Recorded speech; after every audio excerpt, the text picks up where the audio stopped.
It was a quiet evening in a suburban neighborhood, but the silence was about to be shattered by an act that would change lives forever.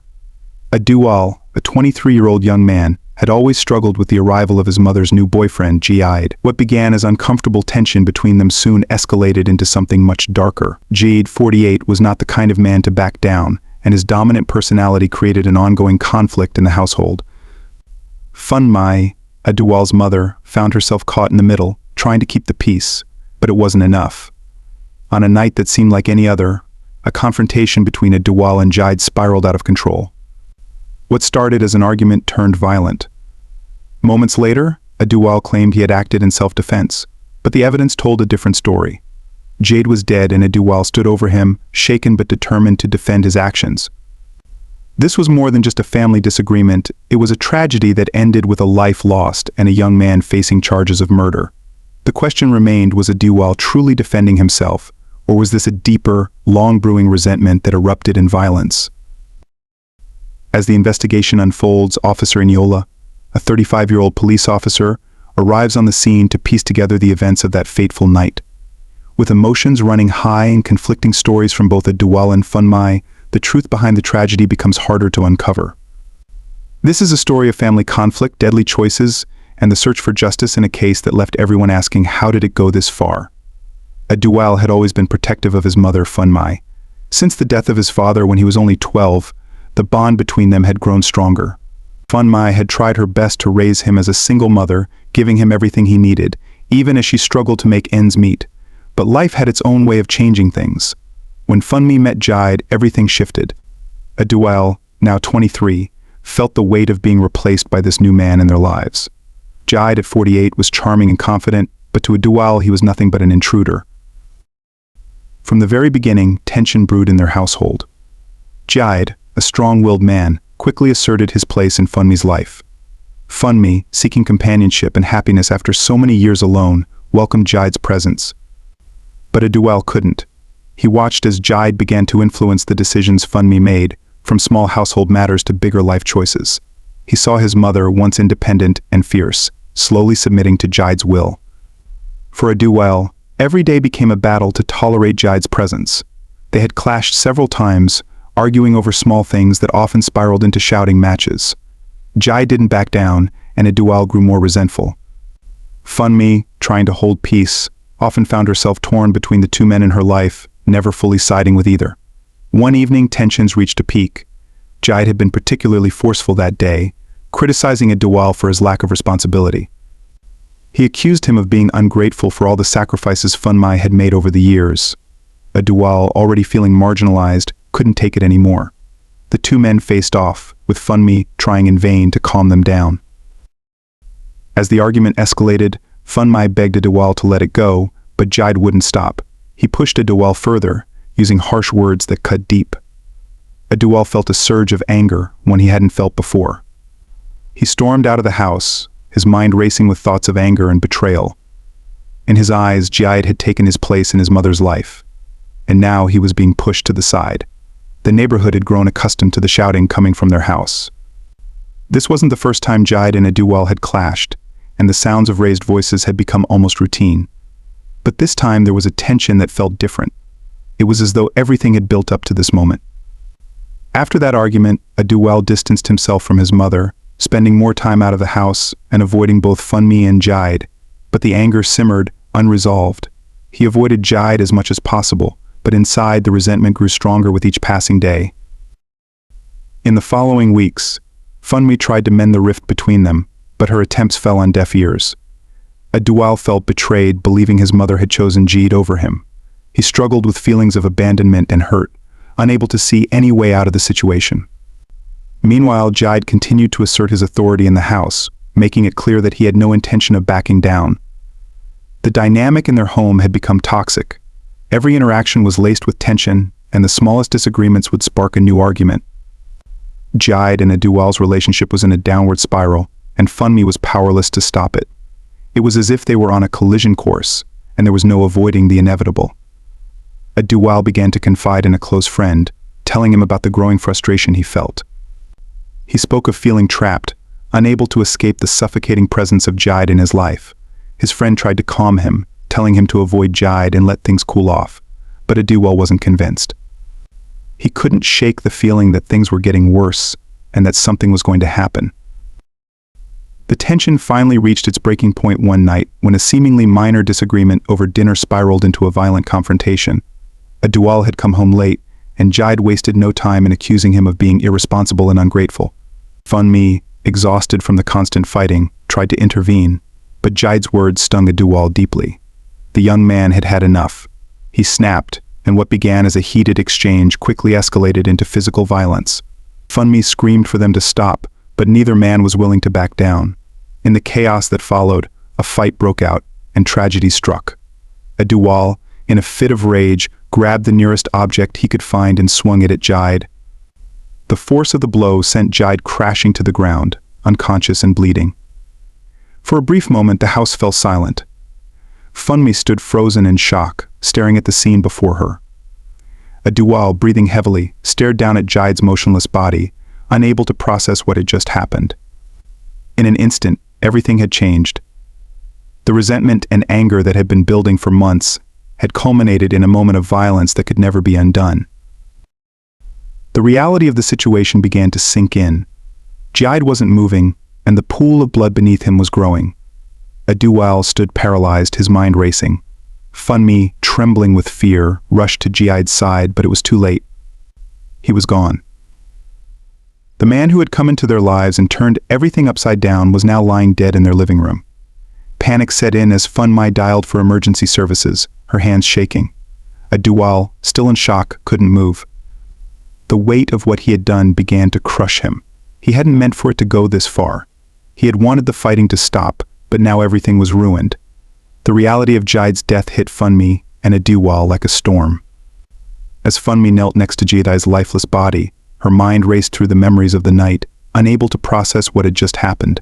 The man she had loved, the man she believed would bring peace to her life, was now gone, and her son was standing in a daze, unsure of what he had done.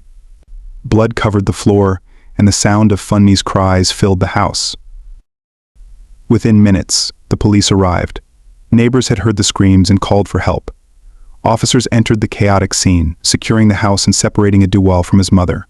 Funmi, still in shock, couldn't stop trembling as she watched her son being led away. Her pleas for understanding were drowned by the weight of what had just happened. Aduwal sat in silence, his eyes glued to the floor, too numb to respond to the questions being thrown at him. The detectives began their investigation, taking photos of the scene and speaking with Funmi. Her words were scattered, caught between grief and confusion, as she tried to explain what led to the argument. She repeatedly told them that it had all happened so fast that the fight had spiraled out of control. Meanwhile, Aduwal remained distant, his mind filled with regret and anger at himself for losing control. As the detectives pieced together the evidence, they questioned the neighbors who had witnessed the buildup of tension between Jide and Aduwal over the past months. Many of them had heard the shouting matches and knew that the relationship between the two had been strained from the beginning. But no one had expected things to take such a violent turn. It wasn't uncommon for families to argue, but now the situation had escalated into something far worse. Aduwal was taken into custody for further questioning. At the police station, he sat alone in the interrogation room, his hands still trembling. He knew that he had made the biggest mistake of his life. His mind replayed the argument over and over, the anger that had driven him to hit Jide, and the moment everything went wrong. He didn't want it to end this way, but now he was facing consequences he couldn't undo. Back at the house, the coroner arrived to confirm what everyone already knew. Jide had died from the blow, the force of the impact too much for him to survive. Funmi was inconsolable, barely able to respond to the questions the investigators continued to ask her. She felt trapped between the grief of losing Jide and the fear of what would happen to Aduwal. In her heart, she knew that both men had been at fault in their own way, but now there was nothing left to fix. In the following days, the media caught wind of the case. Headlines quickly spread, casting the story of the tragic murder into the public eye. Reporters painted a picture of a broken family, torn apart by jealousy and resentment, but the truth was more complicated. Funmi stayed at home, barely able to leave the house, haunted by the memories of that night. Friends and family tried to console her, but there was no comfort to be found. She had lost everything she had fought to hold on to. The investigation revealed the depth of the conflict between Aduwal and Jide. Testimonies from friends, neighbors, and co-workers painted a picture of a household in constant turmoil. Jade's dominant personality had clashed with Aduwal's strong will from the start. Their arguments had escalated over time, with each man vying for control over Funmi's life. It was clear that neither had been willing to compromise, and the toxic atmosphere had eventually erupted in violence. As Aduwal awaited his trial, he struggled to come to terms with what he had done. He had loved his mother deeply and wanted to protect her, but his hatred for Jade had clouded his judgment. In his mind, he had been defending his place in the family, but now it was too late to make amends. He spent countless hours replaying the events in his head, wishing he could take it all back. But the reality was that Jade was gone, and he would have to face the consequences. Aduwal's lawyer began to build his defense, arguing that the act had been one of self-defense. The lawyer pointed to the months of tension, the heated arguments, and Jade's aggressive behavior as contributing factors. He claimed that Aduwal had acted in the heat of the moment, not out of malice, but out of desperation. However, the prosecution wasn't swayed so easily. They framed the case as one of pent-up rage, where Aduwal's resentment had finally boiled over into murder. Funmi visited Aduwal in jail, their meetings filled with silence and grief. The son she had raised, the boy who had always stood by her side, was now facing a future that neither of them could have predicted. The bond between them remained, but it was strained by the weight of what had happened. Funmi couldn't help but feel responsible for everything that had gone wrong. She had let Jade into their lives, believing it would bring peace, but now her son was paying the price. In the weeks leading up to the trial, Aduwal's case became a topic of debate. Some sympathized with him, seeing him as a young man pushed to the edge by a difficult situation. Others saw him as a cold-blooded murderer who had acted out of jealousy. As the trial date approached, the courtroom was filled with tension. Both sides were preparing to present their version of events, and the jury would have to decide whether Aduwal had acted in self-defense or if the act was a deliberate crime of passion. Aduwal remained in his cell, waiting for the day when he would stand before the court and tell his side of the story. He didn't know what the future held, but he knew that his life had been forever changed. The tragedy of that night had taken away more than just Jade's life. It had torn apart everything he had once known. All he could do now was hope that the jury would see the truth and understand the pain that had led him to that fateful moment. The day of the trial arrived, and tensions were high. The courtroom was filled with people, many of whom had followed the case in the news and were eager to hear the full story. Aduwal sat quietly next to his lawyer, his face pale as he prepared to face the jury. Funmi was seated behind him, her hands shaking as she tried to hold back tears. She had been torn apart by the events, and now she was watching her son face the consequences of that fateful night. The prosecutor opened the case, laying out the series of events that had led to Jade's death. The state painted a picture of Aduwal as a young man consumed by jealousy, whose anger had spiraled out of control. They focused on the months of conflict between him and Jade, arguing that this had been a murder, not an act of self-defense. The prosecutor described how Aduwal had struck Jade in the heat of the argument, but their claim was that it wasn't a fight for survival, but one driven by pent-up rage. The first witnesses were called to the stand. Neighbors who had heard the fighting over the months testified about the increasingly hostile relationship between the two men. Their testimonies painted a grim picture of a home filled with tension and constant arguments. One neighbor mentioned that she had heard shouting coming from the house almost every week, with some of the fights sounding like they could turn physical at any moment. These accounts only strengthened the prosecution's argument that Aduwal had been the aggressor in the situation. However, Aduwal's lawyer fought back. In his defense, Aduwal had not been the instigator, but instead had been trying to protect his mother from a man who had become increasingly controlling and abusive. He described how Jade had isolated Funmi from her friends and family, slowly taking over every aspect of her life. The lawyer detailed the emotional toll it had taken on Funmi, and how Aduwal, desperate to protect his mother, had intervened that night to stop another violent outburst. According to the defense, Jade had been the aggressor, and Aduwal's actions were an act of defense, not murder. The jury listened intently as Funmi took the stand. Her testimony was heartbreaking. She explained the strain Jade had put on her relationship with her son, how she had hoped that they would eventually come to some understanding, but that things had only gotten worse. As she recounted the night of the incident, her voice wavered. She explained that the argument had started like many others before it, with Jade accusing her of putting her son before him. But that night things had escalated. Funmi was unable to stop the argument from becoming physical, and before she knew it, Jide was lying on the floor, unresponsive. Funmi's words were raw, filled with guilt and sadness. She admitted that she hadn't done enough to protect Aduwal from Jide's anger. She had believed that she could handle the situation, that Jide would change, but now she was left with the loss of both men in her life. Funmi's testimony moved many in the courtroom, her tears reflecting the pain she had been enduring. The prosecution tried to frame her as someone caught between loyalty to her son and guilt over her partner's death, but her honesty made an impact. As the trial progressed, the defense focused on the pattern of Jide's behavior. They called witnesses who had known Funmi and Aduwal before Jide came into their lives. These witnesses testified to the close bond between mother and son and how that had slowly eroded under Jide's influence. They explained that Aduwal had felt pushed out of his own home, and that his actions had been a response to Jide's constant undermining of his relationship with Funmi. The defense lawyer stressed that this was not a cold-blooded act, but a tragic result of months of escalating tension. By the end of the third day of the trial, the courtroom was divided. Some believed Aduwal's story, that he had been pushed to his breaking point and had acted out of fear for his mother's safety.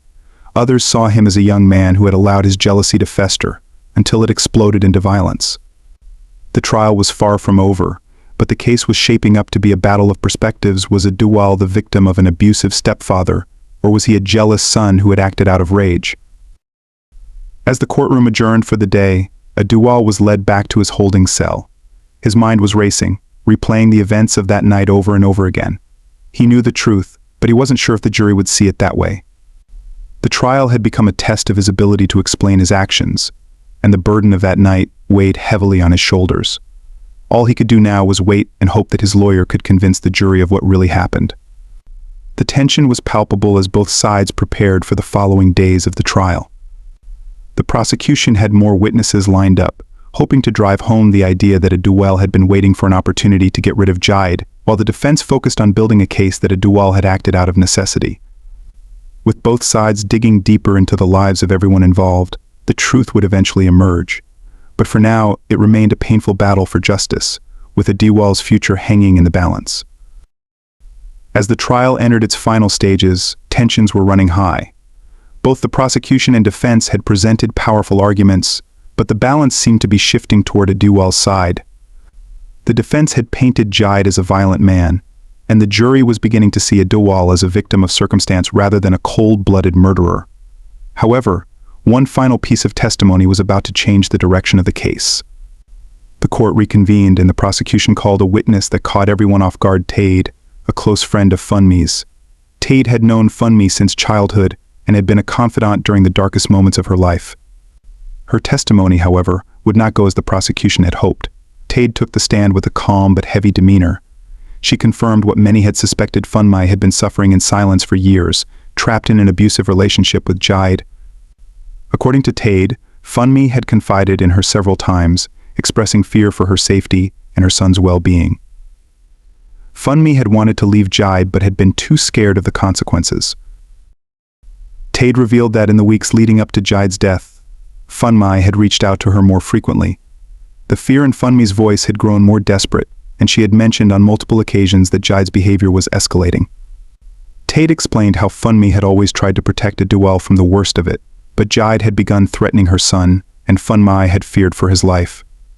The most startling revelation came when Tade disclosed a conversation she had with Funmi just 2 days before Jide's death. In this conversation, Funmi had admitted that she feared Jide would seriously harm or kill Aduwal if things continued. She had even considered taking her son and running away, but her fear of Jide finding them had kept her paralyzed in her decision-making. Tade's testimony brought the courtroom to a standstill. It was a confirmation of everything Aduwal's defense team had been trying to prove, that Jide was a dangerous man, and that Aduwal had acted out of a genuine fear for his mother's life.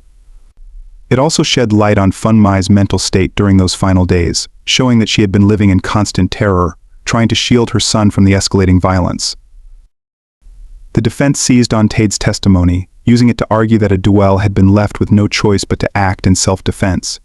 They presented a scenario in which Aduwal, witnessing his mother's suffering and facing the threat of violence from Jide, had snapped in a moment of panic. It wasn't an act of premeditated murder, they argued, but the reaction of a young man desperate to protect his mother and himself. The prosecution, in an attempt to salvage their case, focused on discrediting Tade's testimony. They argued that Tade was simply trying to protect her friend's legacy and that her story had no concrete evidence to back it up. They pointed out that Funmi had never reported Jide's abuse to the police and that there were no medical records showing any physical harm. But the damage had already been done. The jury had heard the raw fear in Tade's words, and it had left an undeniable impact. As the court recessed for the day, murmurs of the upcoming verdict spread through the gallery.